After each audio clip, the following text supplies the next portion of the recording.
ಅಖಾಡ big fight ವಿಶೇಷ ನಾನು ಮತ್ತೆ ಮುಂದುವರಿಸ್ತಾ ಇದ್ದೀನಿ. ಈಗ ಈ ವಿಚಾರ ಅಂತ ಬಂದಾಗ ಹಾಗಾದರೆ ದರ್ಶನ್ ಇನ್ನೂ 1 ವರ್ಷ ಬೇಲಿಲ್ದೇ ಇರಬೇಕಾ, ಯಾರು ಏನು ಮಾಡೋಕ್ಕಾಗಲ್ವ ಅಂತ ಬಂದಾಗ ಸುಪ್ರೀಂ ಕೋರ್ಟ್ ಕೂಡ ಒಂದು ಮಾತನ್ನು ಹೇಳಿದೆ. ಏನಂತ, ಇಫ್ ಡಿಫೆನ್ಸ್, ಒಂದು ವೇಳೆ ಡಿಫೆನ್ಸ್ ಲಾಯರ್ಸ್ ಅಥವಾ ದರ್ಶನ್ ಕಡೆಯ ವಕೀಲರುಗಳು ಇಡೀ ವಿಚಾರಣೆಯನ್ನು ವೇಗವಾಗಿ ಮುಗಿಸುವುದಕ್ಕೆ ಅನುಕೂಲ ಮಾಡಿಕೊಟ್ಟ ಪಕ್ಷದಲ್ಲಿ, ಅಂದರೆ 1 ವರ್ಷ ಅಂತ ಗಡುವನ್ನು ಕೊಟ್ಟಿದ್ದಾರೆ, 1 ವರ್ಷದವರೆಗೂ ಕದಲೇಬಾರ್ದು ಅಂತ ಅಲ್ಲ, 1 ವರ್ಷದ ಒಳಗೆ ಡಿಫೆನ್ಸ್ ಅಡ್ವೊಕೇಟ್ಗಳು, ನಾನು ಅವ್ರನ್ನ ಕ್ರಾಸ್ ಎಕ್ಸಾಮಿನೇಷನ್ ಮಾಡ್ತೀನಿ, ಇವ್ರು ಕ್ರಾಸ್ ಎಕ್ಸಾಮ್ ಮಾಡ್ತೀನಿ, ಆ ವಿಚಾರಣೆ ಮಾಡ್ತೀನಿ, ಈ ವಿಚಾರಣೆ ಮಾಡ್ತೀನಿ, ಅವ್ರನ್ನ ಕೇಳ್ತೀನಿ, ಇವ್ರನ್ನ ಕೇಳ್ತೀನಿ ಅಂತ ಹೋದಾಗ ವಿಳಂಬವಾಗಬಹುದೇನೋ.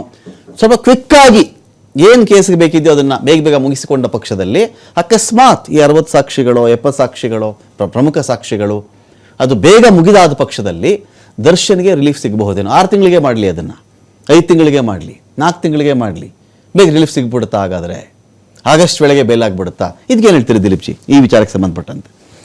ಇದನ್ನು ತೆಗೆದು ಅಂದರೆ ಒಂದು ಹಂತಕ್ಕೆ ಡಿಫೆನ್ಸ್ ಮೇಲೆ ಹಾಕಿರೋದು, ಇದು ಪ್ರಾಸಿಕ್ಯೂಷನ್ಗೆ ಏನು ಹೇಳಿಲ್ಲ ಇಲ್ಲಿ ಅಂತ. ಇಲ್ಲ, ಕರೆಕ್ಟು.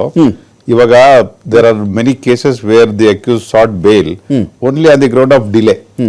ನೋಡಿ, ಟ್ರಯಲ್ ಇಸ್ ಡಿಲೇ ಆಗ್ತಿದೆ, ಸೊ ಹಾಗಾಗಿ ನನಗೆ ಬೇಲ್ ಕೊಡಿ ಅಂತ ಹೇಳ್ಬಿಟ್ಟು. ಇನ್ನೊಂದು ರೈಟ್ ಟು ಸ್ಪೀಡಿ ಟ್ರಯಲ್ ಇದೆಯಲ್ಲ, ಅದು ಪ್ರತಿಯೊಬ್ಬ ಆರೋಪಿತರ ಹಕ್ಕು. ನನಗೆ ಬೇಗ ಸ್ಪೀಡಿ ಟ್ರಯಲ್ ಬೇಕು ಅಂತ ಹೇಳ್ಬಿಟ್ಟು ವಿಚಾರಣೆ ಮಾಡಿ ಕೇಳಬಹುದು. ಹೌದು, ನಮ್ಮಲ್ಲಿ ಇವಾಗ ನೋಡಿ, ಜಯಲಲಿತಾ ಕೇಸಲ್ಲಿ ಅದೆಷ್ಟು 1000 ಪುಟ ಚಾರ್ಜ್ ಶೀಟ್ ಇತ್ತು, ಅದಕ್ಕೆ ಅಂತಾರೆ ಸ್ಪೆಷಲ್ ಕೋರ್ಟೇ ಮಾಡಿಬಿಟ್ರು. ಸೊ ಪರಪರಾಗ್ರದಲ್ಲೇ ಸ್ಪೆಷಲ್ ಕೋರ್ಟ್ ಇಟ್ಬಿಟ್ಟಿದ್ರು. ಸೊ ಇದರಲ್ಲೂ ಕೂಡ ತುಂಬಾ ವಾಲ್ಯೂಮ್ನೆಸ್ ತುಂಬಾ ಜಾಸ್ತಿ ಇದೆ. ಸೊ ಇದಕ್ಕೂ ಕೂಡ ಸ್ಪೆಷಲ್ ಕೋರ್ಟ್ ಬೇಕು ಅಂತ ಪ್ರಾಕ್ಟಿಕಲಿ ಬೇಕು. ಸೊ ತುಂಬಾ ವಾಲ್ಯೂಮ್ ಜಾಸ್ತಿ ಇರೋದ್ರಿಂದ, ಆದ್ರೆ ಇದು ಒಂದಕ್ಕೆ ಯಾಕೆ ಸ್ಪೆಷಲ್ ಪ್ರಿಯಾರಿಟಿ ಅಂತ ಹೇಳ್ಬಿಟ್ಟು, so let it come in the normal course ಅಂತ ಹೇಳ್ಬಿಟ್ಟು. ಸೊ ನಾವು ಏನ್ ಬೇಲ್ಗೆ ಅರ್ಜಿ ಹಾಕಿದ್ರು ಇವಾಗ ಸುಪ್ರೀಂ ಕೋರ್ಟ್ ಅಲ್ಲಿ ಒಂದು 3 ಗ್ರೌಂಡ್ ಇಟ್ಕೊಂಡು ಹಾಕಿದ್ರು. ಒಂದು ಡಿಲೇ ಇನ್ ಟ್ರಯಲ್ ಅಂತ ಹೇಳ್ಬಿಟ್ಟು, ಫಸ್ಟ್ ಅಂಡ್ ಇದು ಮೊದಲು ಸಲ ಏನು ಆರೋಗ್ಯದ ಹೆಲ್ತ್ ತಗೊಂಡಿದ್ರು ಅದನ್ನ ಈ ಸಲ ತಗೊಂಡಿಲ್ಲ, ಯಾಕಂದ್ರೆ ಅದು ಹೆಲ್ಪಿಗೆ ಬರಲ್ಲ ಅಂತ ಗೊತ್ತಾಯ್ತು. ನೀವು ಯಾವುದೇ ಒಂದು ನ್ಯಾಯಾಲಯನ ಒಂದೇ ಒಂದ್ಸಲ ನೀವು ಗೊತ್ತಾದ್ರೆ ಇವನು ಏನೋ ಅಂದ್ರೆ ಮಿಸ್ಲೀಡ್ ಮಾಡಿದ್ದಾನೆ ಅಥವಾ ಫಾಲ್ಸ್ ಸ್ಟೇಟ್ಮೆಂಟ್ ಕೊಟ್ಟಿದ್ದಾನೆ ಅಂತ ಹೇಳ್ಬಿಟ್ಟು ಅವರು ಯಾವುದೇ ಮಾತನ್ನು ಕೂಡ ನಂಬಕ್ ಹೋಗಲ್ಲ ಕೋರ್ಟ್. ಸೊ ಅಂದ್ರೆ ಯಾವುದೇ ರೀತಿ ಬೆನಿಫಿಟ್ ಕೊಡಲ್ಲ. ನಿಮಗೆ ಏನಾರ ಬೇಲ್ ಸಿಗಬೇಕು ಅಂದ್ರೆ ಎನಿ ಕೇಸಲ್ಲಿ ಏನಪ್ಪ ನಿನ್ ಮೆರಿಟ್ಸ್ ಇದೆ ಅಂತ ಕೇಳ್ತಾರೆ. If there is a slightest doubt in the case of the prosecution, ಅಂತ ಸಂದರ್ಭದಲ್ಲೂ ಕೂಡ ಬೇಲ್ ಕೊಡೋ ಚಾನ್ಸಸ್ ಇದ್ದೇ ಇರುತ್ತೆ. ಇವನ್ ನಮ್ಮ ಹೈಕೋರ್ಟೇ ಕೂಡ ಸುಮಾರು 1000 ಕೇಸಲ್ಲಿ ಬೇಲ್ ಕೊಟ್ಟಿದೆ. ಬೇಲ್ ಕೊಟ್ಟಿಲ್ಲ ಅಂತಲ್ಲ, ಅಥವಾ ಬೇಲ್ ಕೊಡಬಾರ್ದು ಅಂತಲ್ಲ. ನಾವು ಇವಾಗ justice is ಹರಿಡ್, justice is buried ಅಂತ ನೀವು ಎಷ್ಟು ಇವತ್ತು 1 ತಿಂಗಳಲ್ಲೇ ಮುಗಿಸಿ ಅಂತ ಹೇಳ್ತೀರಾ, ಅದು ನ್ಯಾಯ ನಿಜವಾಗ್ಲೂ ಸಿಗಲ್ಲ. ಜಸ್ಟಿಸ್ ಡಿಲೈಡ್ ಮೀನ್ಸ್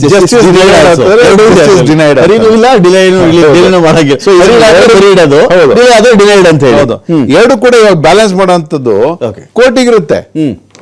ಇವಾಗ 17 ಜನ ಆರೋಪಿತರು, 17 ಜನ ಕ್ರಾಸ್ ಎಕ್ಸಾಮಿನೇಷನ್ ಮಾಡಬೇಕು, ಎಲ್ರೂ ಹಕ್ಕಿದೆ, ನೀನ್ ಮಾಡ್ಬೇಡ ಅಂತ ಕೋರ್ಟ್ ಹೇಳಕ್ಕಾಗಲ್ಲ, ಯಾಕಂದ್ರೆ ಅವ್ರ ಹಕ್ಕನ್ನ ಕಸ್ಕೊಂಡಂಗಾಗುತ್ತೆ. ಸೊ ಅಂತ ಸಂದರ್ಭದಲ್ಲಿ ಫಾರ್ ಎಕ್ಸಾಂಪಲ್ ಇವಾಗ within 1 year you complete the examination ಅಂತ ಬಿಟ್ಟು ಎವಿಡೆನ್ಸ್ ಕಂಪ್ಲೀಟ್ ಮಾಡು, ಸಾಕ್ಷಿ ವಿಚಾರಣೆ ಕಂಪ್ಲೀಟ್ ಮಾಡು ಅಂತ ಹೇಳ್ಬಿಟ್ಟು, for example 260 witness are pending ಅಂತ ಇಟ್ಕೊಳ್ಳೋಣ. ಸೊ ಡೈಲಿ 1 year ಅಂದ್ರೆ 365 days, ಅದ್ರಲ್ಲಿ ರಜಾ ನೀವು 100 ದಿನ ತೆಗೆದ್ಬಿಡಿ, ಸೆಕೆಂಡ್ ಸ್ಯಾಟರ್ಡೆ ಸಂಡೇ ಹಾಲಿಡೇ ಅದೆಲ್ಲ, ಇನ್ನೊಂದು 250 ದಿನ ಸಿಗುತ್ತೆ.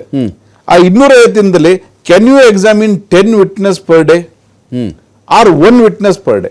60 ಹೇಳ್ತಾ ಇರೋದು, ಅಟ್ಲೀಸ್ಟ್ ಮೇಜರ್ 60 ಅನ್ನಾದರೂ ಕೂಡ ನೀವು 1 ವರ್ಷದ ಒಳಗಡೆ ಮುಗಿಸಿ. ಡೈರೆಕ್ಷನ್ ಇದೆ.